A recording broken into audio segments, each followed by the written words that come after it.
Ever dreamed of doing something you love as an everyday occupation? Well, some people we know do everything that they love every day as an occupation, not only because they need the money, but they love to do it. If you had the opportunity to do your dream as a job every day, is 1.065 million enough for you, or do you need more? So if you're doing what you love, does it really matter how much you make?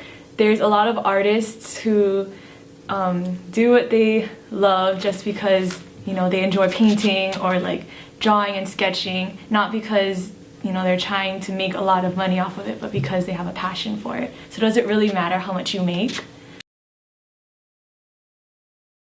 So in today's episode, we're going to be talking about athletes and celebrities who we think make more than enough money but ask for more money.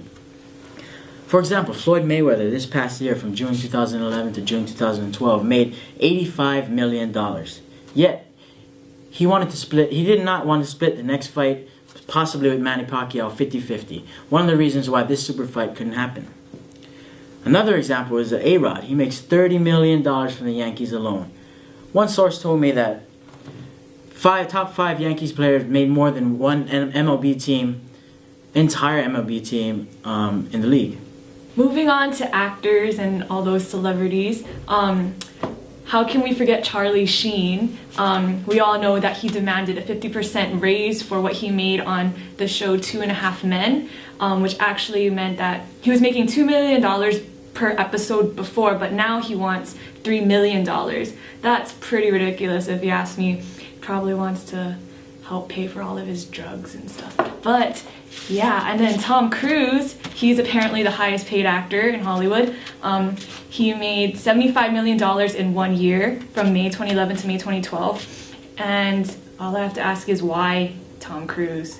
Like, he just went downhill in my opinion, but whatever, float your boat, you know? And another example of a person who does what he loves to do as his occupation is Chris Johnson. Man's beastly running back in the NFL. Last year he was making only $1.065 million. I said $1 million.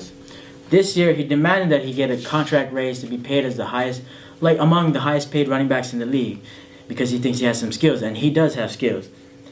He sat out of training camp, didn't learn the new system of the new coach and the new quarterback that he's getting, and he got a $53 million contract, $30 million guaranteed.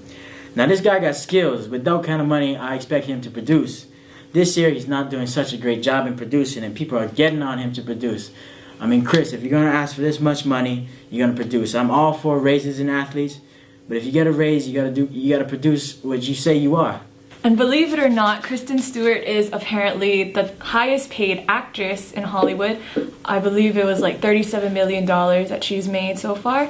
And she's actually, from the Twilight series, she's made more than Robert Pattinson and Taylor Lautner, which is pretty hard to believe since, you know, Robert Pattinson's like the main person in Twilight, but I don't understand how Kristen Stewart can be making so much money when she only makes like one facial expression. So don't get us wrong, we're not hating on these individuals or athletes and celebrities. We're just trying to analyze how much money they make and how we think sometimes it may be ridiculous. We understand that these athletes and celebrities have a higher lifestyle and need the money to live that lifestyle, and some of this money is needed. But is it really about how much you make when you're doing something that you love?